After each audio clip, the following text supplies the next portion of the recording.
Graduation పూర్తయిందా? ఎడ్+ తో dream career start చేయండి. జపాన్లో జాబ్, 2 లక్షల జీతం.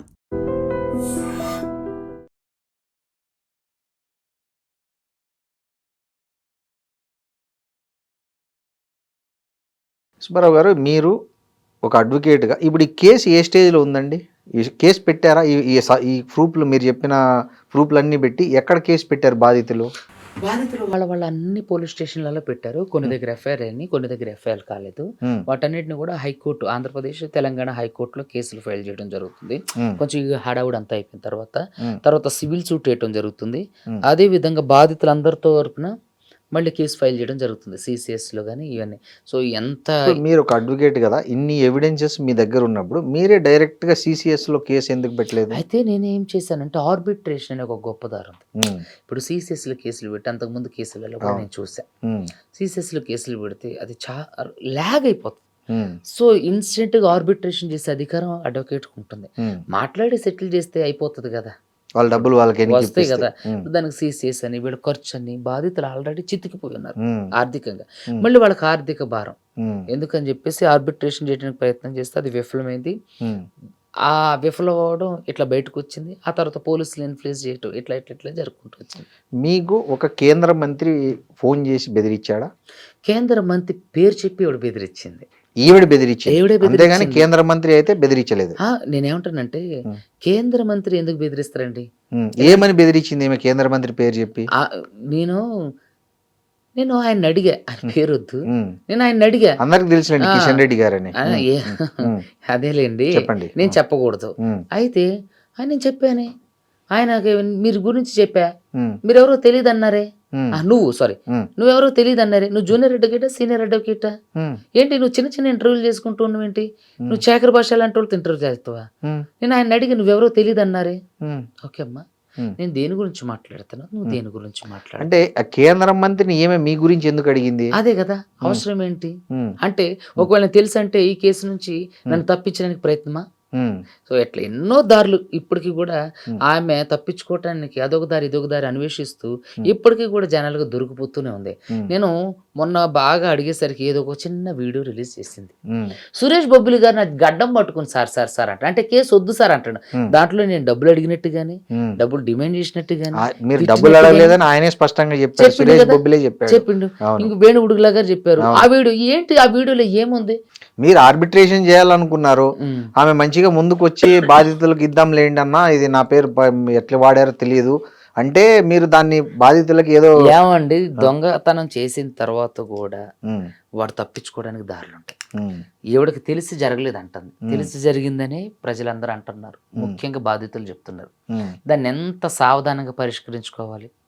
సో ఇంత ఉన్నాయండి, ఇంత ఇవి బాధితులకి ఇచ్చేద్దాం, తీసుకెళ్లే బాధితులు ఇచ్చేద్దాం, తర్వాత వాడి దగ్గర నుంచి ముక్కుబిండి వసూలు చేపిద్దాం, నా పేరు వచ్చింది కాబట్టి, నా పేరు వాడుకొని చేశారు కాబట్టి, నాకు బాధ్యత ఉంది కాబట్టి, సామాజిక బాధ్యత ఉంది కాబట్టి, నా పేరు వాడుకొని చేశారు కాబట్టి నేను చేస్తాను. వాడుకొని చేసిన వాళ్ళు ఈమెకు తెలుసు కాబట్టి ఈమె ఒక సామాజిక బాధ్యతగా తీసుకొని వాళ్ళను, అరే బాబు నా పేరు వాడారా, నా పేరు చెడగొట్టకండి, అదేదో తీసుకోండి, మీరు ఎంత వీలైతే అంత వాళ్ళకి రిటర్న్ చేసేయండి అంటే అయిపోతుంది. సో ఇలా చేసి ఆవిడ చాలా అప్రతిష్ట పాలైపోయింది.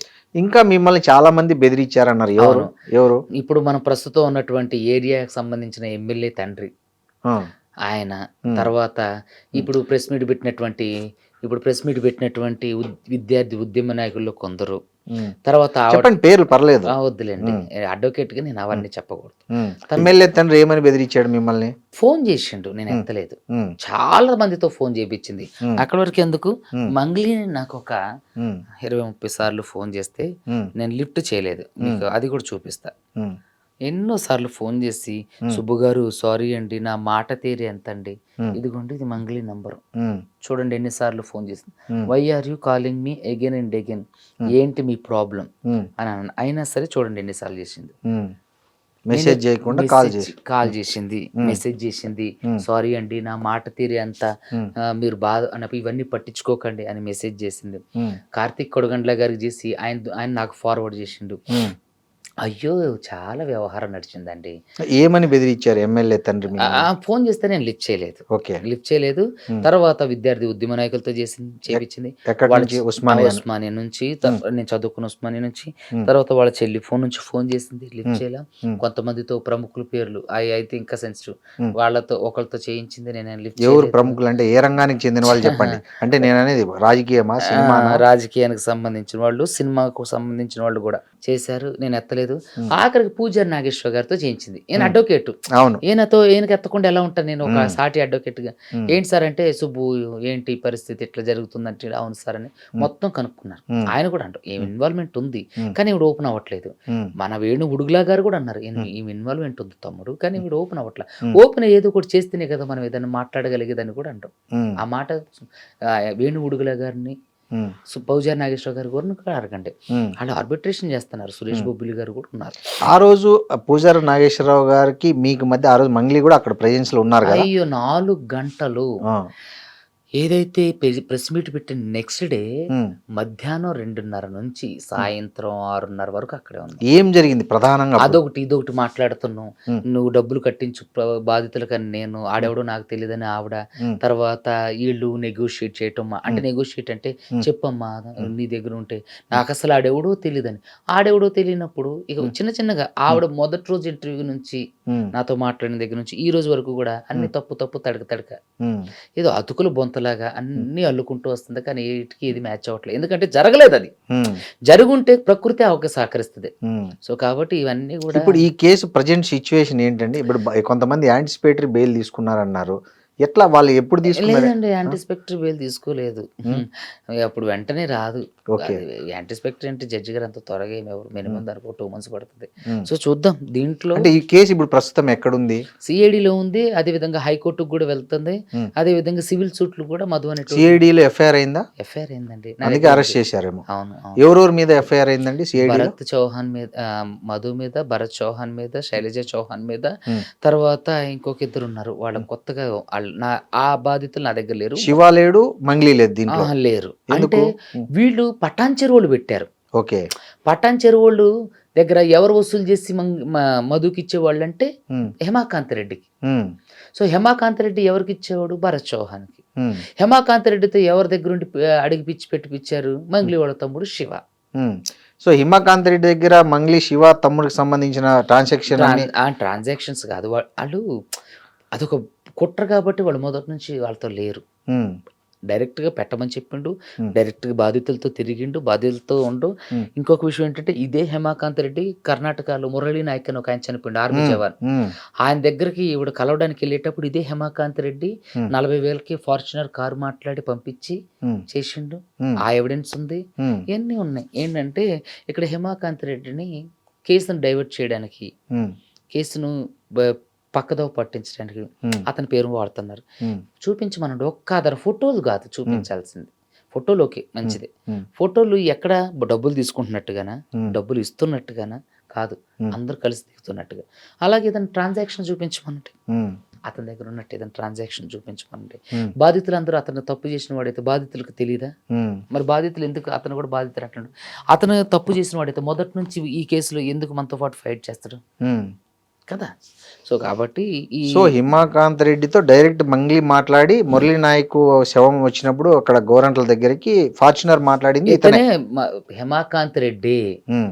మీరు ఆ ఫార్చునర్ కార్ ఓనర్‌తో గూడా హేమాకాంత్ రెడ్డి మొన్న మాట్లాడి హ్మ్. వీడియో రికార్డ్ చేసిండు. అది కూడా మీడియాకి రిలీజ్ చేస్తాం. హ్మ్. సో, ఇప్పుడు ఉందా మీ దగ్గర ఆ వీడియో? లేదండి. ఇక్కడ హ్మ్. లేదు. ఆ వాయిస్ రికార్డ్ అన్న ఉందా పోనీ? లేదు. లేదు. వీడియోనే ఉంది. అది ఈమె ఎందుకు హిమకాంత్ రెడ్డితో కార్ బుక్ చేయించుకుంది ఫార్చునర్? హేమాకాంత్ రెడ్డి ఆవిడకి డైరెక్ట్‌గా పరిచయం చేయలే. హ్మ్. తర్వాత పరిచయం చేశారు. అంటే హ్మ్.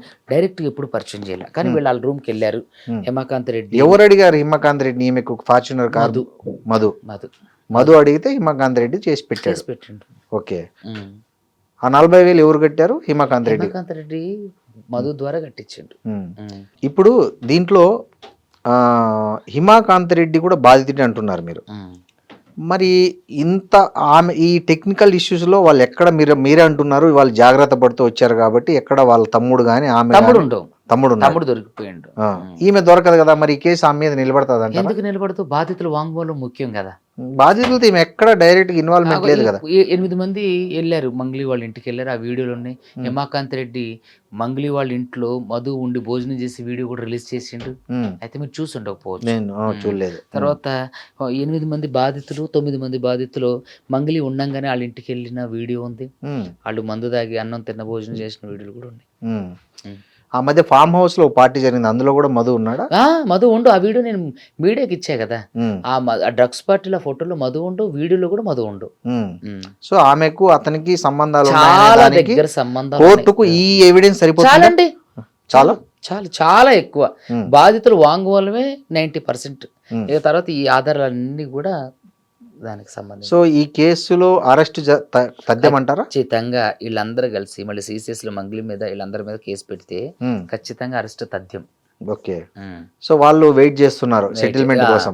లేదు వీళ్ళంతా కొంచెం ఇదంతా హడావుడి, సిఐ మీద కేసు హడావుడి అయిపోయిన తర్వాత వీళ్ళందరూ కూడా సిసిఎస్కి వెళ్ళి కంప్లైంట్ పెడతారు. సరే, మీకు పంజాగుట్ట పోలీసు స్టేషన్కి వెళ్ళినప్పుడు మీకు ఒక బ్రీత్ అనలైజర్ టెస్ట్ చేశారండి. నాకు తెలిసి ప్రపంచంలో, నాకు తెలిసి భారతదేశంలో ఫస్ట్ అడ్వకేట్ అనుకుంటాను. అవును, ఈ బ్రీత్ అనలైజర్. సో అలా చేసే హక్కు పోలీసులకు లేదండి. బిఎన్ఎస్ లో కానీ బిఎన్ఎస్ఎస్ లో కానీ ఎక్కడ లేదు. నిన్న సీరియస్ గా హైకోర్టు కూడా అదే అంది. ఎక్కడుంది, ఏ సెక్షన్ మీద చేశారు, అసలు మీ అథారిటీ ఏంటి ఆయనకి బ్రీత్ అనలైజ్ చేయడానికి. తర్వాత కెమెరా ఫుటేజ్ అంతా ఫ్రీజ్ చేయమని, ఆయన 2 వారాల్లో సమాధానం చెప్పమని పర్సనల్ గా నోటీస్ ఇచ్చింది. 2 వారాల్లో సమాధానం చెప్పకపోతే చాప్టర్ క్లోజ్. ఉత్సాహం అదే కదండి. సెలబ్రిటీ కేసులో ఒకలాగా, తర్వాత మాకు ఒకలాగా ట్రీట్మెంట్, తర్వాత ఇవన్నీ కూడా ఏంటంటే ఆవిడ పరువు ఆడే తీసుకుంది. సో సిఏ ఎవరైతే ఉన్నారో రామకృష్ణ, ఆయన పరువు కూడా తీసుకుండు. ఒక జిగుప్సాకరమైన హేయమైన చర్య చేసి అంత పోలీస్ వ్యవస్థ అంతటికీ కూడా అప్రతిష్ట పాలు తెచ్చిండ్రు. పోలీసులు ఎలా ఉన్నారా తెలంగాణ రాష్ట్రంలో అని చెప్పి సిగ్గుపడేలాగా చేసిండు. ఇప్పుడు మీకు ఆ బ్రీత్ అనలైజర్ టెస్ట్ చేశారు కదా, సో దాంట్లో 27% ఏదో వచ్చింది. అది కన్సిడరబుల్ అండి. కాబట్టే కదా వాళ్ళు ఏం చేయలేకపోయారు. ఓకే. ఇంకొక విషయం, అసలు తాగి వచ్చినా సరే వాళ్ళు ఏం చేయలేరు. ఇంకోటి ఏంటంటే నాకు తాగే అలవాటు లేదు. వాళ్ళ భవిష్యత్తులో ఉంటదేం చెప్పలేము. కానీ ఎలా వచ్చింది మరి 27%? ఏమండి, కాఫీ తాగాం అప్పుడే. ఆ రోజు బాధితుల తరపున నేను కూడా మంగ్లీ ఆరోపణ చేసింది, వాటి మీద కేసు పెట్టడానికి వెళ్ళినప్పుడు వాళ్ళకి చెప్పాం వస్తామని. వాళ్ళు కూడా మాకు చెప్పారు, సార్ ఇట్లా మీ కేసులో ఇట్లా ఆధారాలు మీరు సమర్పించాలని కూడా ఫోన్ చేస్తే వెళ్ళాం. నేను వెళ్ళేటప్పుడు బాధితులు అందరూ వేరే ఏరియాల నుంచి వస్తుంటే నేను కోఆర్డినేట్ చేస్తాను. ఇక్కడికి రండి, నేను ఎక్కడ ఉన్నాను. సో కాఫీ తాగితే కూడా వస్తుందా? కాఫీ తాగినా, కూల్ డ్రింక్ తాగినా 30% వరకు వస్తుందండి. 35 దాటిన దగ్గర నుంచి అది మందు, ఆల్కహాల్ తీసుకున్నట్టు. ఓకే. అలా. సో మీకు ఆ టెస్ట్ చేయడం అన్న దాని పట్ల చాలా మంది అడ్వకేట్లు కూడా రియాక్ట్ అయ్యారు. అడ్వకేట్లు ఏంటండి, సొసైటీలో ఉన్నటువంటి నార్మల్ పీపుల్ కడిగి పారేశారు పోలీస్ వ్యవస్థని. ఓకే. ఆయన్ని, పోలీసుని. కానీ మీరు ఇచ్చిన కేసులో ఎవిడెన్స్ లేదు అనే కారణంగా మీ మీద కూడా ఎఫ్ఐఆర్ బుక్ చేశారా పంజాగుట్ట పోలీస్ స్టేషన్ లో? ఎఫ్ఐఆర్లు కేసులో ఎవిడెన్స్ లేకపోతే ఎఫ్ఐఆర్ బుక్ చేయరు. కాదు, మీరు న్యూసెన్స్ కేసు ఏదో బుక్ చేసినట్టు. లేదండి, నిన్న పంజాగుట్టలో మీ మీద ఏం ఎఫ్ఐఆర్ కాలేదా? లేదండి, నాకు తెలియదు. న్యూసెన్స్ కేసు వాళ్ళు న్యూసెన్స్ చేశారు, మీరు చూసారు కదా. వాళ్ళు ప్రెసిడెన్స్ చేసింది కానీ లేదు, వాళ్ళు న్యూసెన్స్ కేసు. నాకైతే ఇన్ఫర్మేషన్ లేదు మరొక వేళ. కదండి, ఇప్పుడు ఇంత జరుగుతోంది, దీని మీద ప్రభుత్వం నుంచి ఏమైనా స్పందన వచ్చిందా? అందరికి, ప్రతివాదులందరికీ నోటీసులు ఇష్యూ చేశారు. ఏమో ముందు ఏం జరుగుతుందో చూద్దామండి. మీరు గవర్నమెంట్ను కలిసి, సీఎంను కానీ లేకపోతే హోంమంత్రిని కానీ, అంటే అఫ్ కోర్స్ కలిసి దీన్ని ఏమన్నా రిప్రజెంట్ చేసే ముందు ఏంటి మీ డీజీపీ గారిని కలిసి రిప్రజెంటేషన్ ఇచ్చానండి. ఆ సిఏ మీద యాక్షన్ తీసుకోమని, బాధితులకు న్యాయం చేయమని, నాకు పోలీస్ ప్రొటెక్షన్ కల్పించమని. తర్వాత హైదరాబాద్ కమిషనరేట్లో కూడా నేను కంప్లైంట్ చేయడం జరిగింది. ఓకే. ఇప్పుడు దీంట్లో పోలీసులు, మీ అభిప్రాయం ప్రకారం పోలీసులు దీన్ని సీరియస్ గా తీసుకుని ఇన్వెస్టిగేట్ చేస్తుంటారండి. అంతకుముందు కూడా నేను 2-3 కేసులు అట్లా కంప్లైంట్ ఇస్తే ఒక 2-3 సంవత్సరాలు నాల్చి ఆయన చాలా ఉత్తముడు, రాముడు, దేవుడని క్లీన్ చిట్. ఎవరి మీద ఇచ్చారు మీరు ఇంతకు ముందు? పోలీసుల మీద ఇచ్చానండి. ఎవరి మీద అంటే? పోలీసులు ఒక ఆయన సిఐ మీద ఇచ్చా. కానీ అది ఇచ్చిన తర్వాత సిఐకి అంతర్గత విచారణలో తప్పు బయటకు వాళ్ళు చెప్పరు పోలీస్ వ్యవస్థ మీద అబాస్ పాలవుతామని. కానీ అది దాంట్లో తప్పు లేదని చెప్పి చేసి అంతర్గత విచారణ చేసి తప్పు చేసిందని తెలిసి సివిల్ నుంచి మన ట్రాఫిక్ కేసారు. తను చాలా సస్పెండ్ కూడా అయ్యిండు కొన్ని రోజులు అని చెప్పి. జూబ్లీ హిల్సా, బంజారా కాదు హిల్సా? కదండి, వేరే దగ్గర చెప్తా. ఓకే. సో సుబ్బారావు గారు, మీరు దీంట్లో మీ పాత్ర ఇక్కడికి పరిమితం అవుతుంది అంటారా, లేకపోతే ఇంకేమైనా దీన్ని? బాధితులకు డబ్బులు వచ్చేంత వరకు నేను నిలబడతా. ఓకే. అసలు ఎక్కడ కాంప్రమైజ్ కాను. ఉమ్, ఈ బాధితులే కదా నాకు దగ్గరకు వచ్చి, ఏ బాధితుల దగ్గరికైనా సరే ఉమ్, నిజంగా అన్యాయం జరిగినటువంటి బాధితులకు న్యాయం జరిగేంత వరకు నేను పోరాడతా. ఉమ్. ఈ రోజుతో ఇది అవ్వదు. ఈ కేసు ఒక కొలిక్కి వచ్చేంత వరకు కూడా, ఈ ఒక ఎండింగ్ వచ్చేదాకా కూడా నేను దీంట్లో పోరాడుతూనే ఉంటా. ఓకే, థ్యాంక్ యూ అండి. థ్యాంక్ యూ అండి.